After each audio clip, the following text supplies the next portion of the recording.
Salut à tous, j'espère que vous allez bien. On se retrouve pour une nouvelle vidéo et je suis super contente de vous la tourner puisqu'il s'agit d'un book review.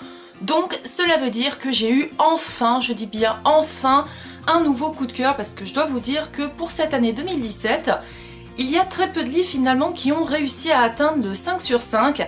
Donc là je suis super contente de vous présenter mon tout dernier coup de cœur. C'est un livre dont on a beaucoup entendu parler sur la blogo, sur Booktube, même sur Instagram j'ai envie de vous dire. Il s'agit bien de The Air He Breathes, c'est le tome 1 de la saga The Elements de Brittany Setcheri. Donc là c'est publié aux éditions Hugo Roman en format poche. Mais il existe bien sûr en grand format, d'ailleurs tout le monde l'a presque découvert au grand format. Et moi je vous avoue que quand je voyais les gens mettre c'est un coup de cœur, il est génial, faut le lire, etc. Je me suis dit nom d'un chien, je vais me le procurer. Et je me l'étais mis sur ma wishlist lorsque Hugo Roman m'ont proposé de le découvrir en poche via leur programme. Je n'ai pas pu refuser, c'est impossible. Et en plus ce format poche c'est vrai que c'est super pratique mine de rien.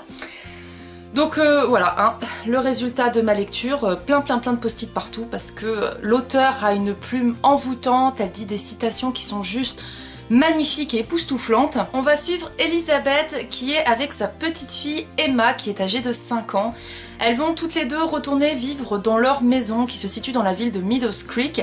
Et c'est vrai qu'Elisabeth, elle a un petit peu peur de retourner dans cette maison puisque c'est là où elle a vécu les plus belles années de sa vie en compagnie de Steven, qui est son mari, qui est décédé récemment. Elle a vraiment du mal à passer au-delà de son deuil. En plus de ça, elle a beaucoup de souvenirs qui reviennent. Parce que voilà, vous avez été dans tel et tel endroit, vous avez fait telle et telle chose, vous avez dit plein de choses avec votre conjoint. Et du jour au lendemain, il disparaît, il meurt. Et là, c'est complètement horrible, votre monde est chamboulé. En plus, la petite fille Emma, elle est hyper touchante dans l'histoire parce que elle croit que son père est toujours présent, est toujours là par le biais de petites plumes qui sont déposées devant chez elle. Donc c'est hyper émouvant. Cette histoire, elle m'a touchée à un point inimaginable. J'avais les frissons, j'avais mal au cœur, c'était un cocktail d'émotions, vraiment. Et du coup, on va aussi avoir un autre personnage qui va venir très rapidement dans l'histoire. Il s'agit de Tristan Cole. Tristan, c'est le voisin d'Elisabeth et lui aussi, il a le cœur déchiré puisqu'il a perdu sa femme et son fils dans un accident. Donc c'est pareil, encore une fois, juste horrible. On a des passages justement où l'auteur nous montre les derniers instants de vie de sa femme et de son fils. Donc c'est horrible, je vous jure, c'est horrible à lire, mais c'est tellement émouvant en plus. Et le problème, c'est qu'Elisabeth, qui est bienveillante, qui est bien gentille, voit que Tristan, son voisin, est un homme solitaire, qu'il a l'air de souffrir, qu'il a l'air de pas être beaucoup aimé dans la ville. D'ailleurs, tout le monde dit qu'il est instable, qu'il peut être colérique. Et qu'est-ce qu'elle va faire, Elisabeth? C'est pas compliqué, elle va vouloir se lier d'amitié avec cet homme, elle va vouloir l'aider. Sauf qu'elle fait face quand même à Tristan, qui lui est tellement bouffé et tellement déchiré qu'il subit la vie. Clairement, la vie c'est un enfer pour lui, il continue de vivre mais il sait pas vraiment pourquoi.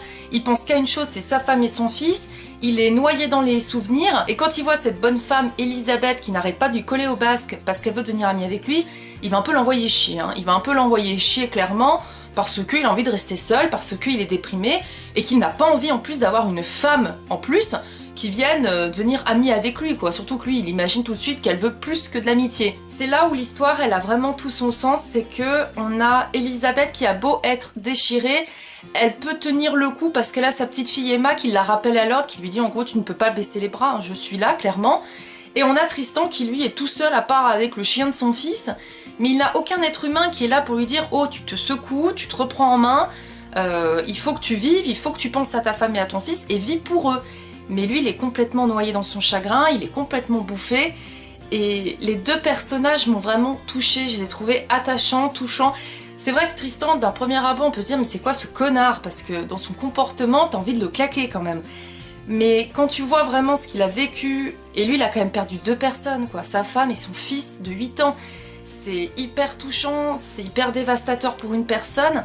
Donc on l'excuse sur son comportement parce que chacun vit son deuil de manière différente. Il y a des personnes qui vont vouloir être entourées, d'autres qui vont vouloir être seules, et d'autres qui vont s'acharner sur l'aide qu'on leur porte, ils vont pas vouloir qu'on les aide et ils vont nous envoyer bouler.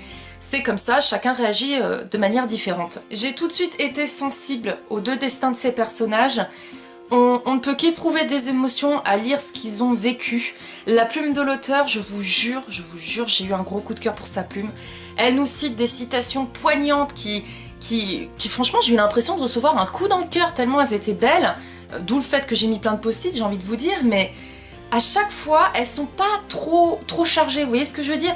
Il y a des livres où même si les citations sont belles, on se dit ouais non mais là elle a voulu placer une citation un peu cucu pralinou et hop elle nous l'a mis. Non, là elles sont vraiment réfléchies, on voit qu'elle sort ces citations de ses tripes quoi, ça sort vraiment de son cœur et c'est...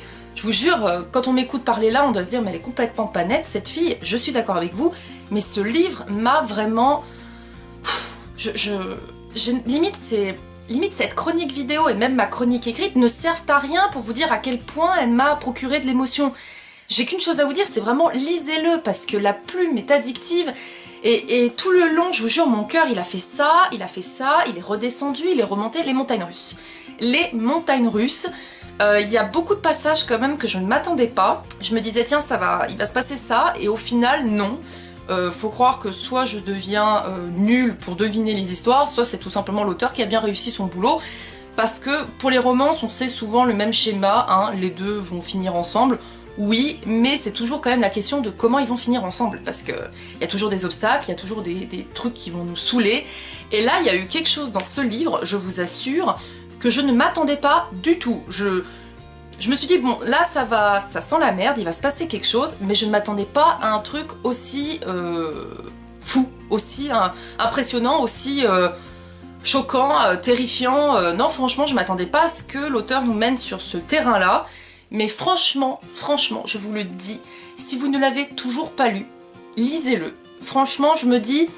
J'aurais dû le lire avant, mais d'un autre côté, j'ai bien fait de le lire maintenant parce que ça me fait un coup de cœur là pour 2017 parce que franchement, je vous jure, les coups de cœur, ça devient vraiment rare avec moi, je deviens peut-être difficile, je sais pas si c'est le fait qu'à force de lire des livres, et ben, ça devient plus difficile de nous charmer. Dites-le moi d'ailleurs en commentaire si vous aussi vous avez ce ressenti-là que les coups de cœur, et ben, ça se fait plus rare.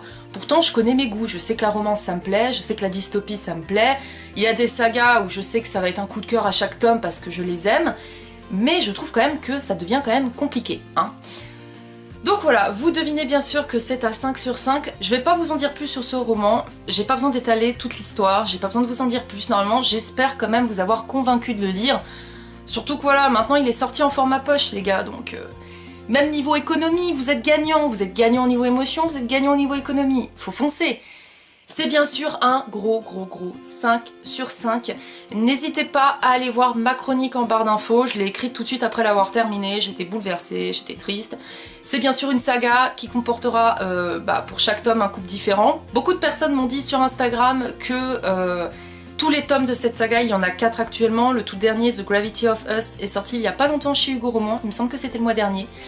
Et que c'était des coups de cœur, mais quand même ils m'ont beaucoup tous dit que c'était celui-ci le meilleur. Donc je suis contente de l'avoir lu et je suis triste de l'avoir terminé. J'étais à un stade où si vous voulez, je voulais connaître la fin et d'un côté non, parce que je voulais pas quitter les personnages, mais une chose est sûre et certaine, je relirai ce livre parce qu'il est à la même échelle si vous voulez que Maybe Someday pour moi. Maybe Someday ça a été un gros coup de foudre ce livre. J'ai envie de le relire très souvent, et de toute façon je pense que je vais le relire dans pas si longtemps que ça. Et bah ce livre il se situe à la même échelle que Maybe Someday, et je dirais même à la même échelle que Archer's Voice, ou encore de Respire de K.A. Tucker. Voilà, c'est des romans qui m'ont touchée, qui m'ont mis des larmes aux yeux, et c'est très rare parce que je suis, comme je vous dis, difficile. Mais lisez-le, je vous en supplie, lisez-le. J'ai hâte de lire les autres tomes. Et donc bien sûr 5 sur 5 et je vous laisse ma chronique en barre d'infos. Cette vidéo est maintenant terminée, j'espère qu'elle vous aura plu. N'hésitez pas à me dire si vous aussi vous avez lu ce roman. Est-ce que vous l'avez aimé? Est-ce que sinon si vous ne l'avez pas aimé, pourquoi? Ou encore, dites-moi si vous souhaitez lire justement ce roman, si je vous ai donné envie de le lire, mais j'espère que oui, parce que nom d'un chien, je vous le dis, il est juste génial. Et répondez également à ma question, est-ce que vous aussi vous avez l'impression que les coups de cœur se font de plus en plus rares à mesure que vous lisez des romans? Je vous dis à très vite pour de prochaines vidéos. Salut!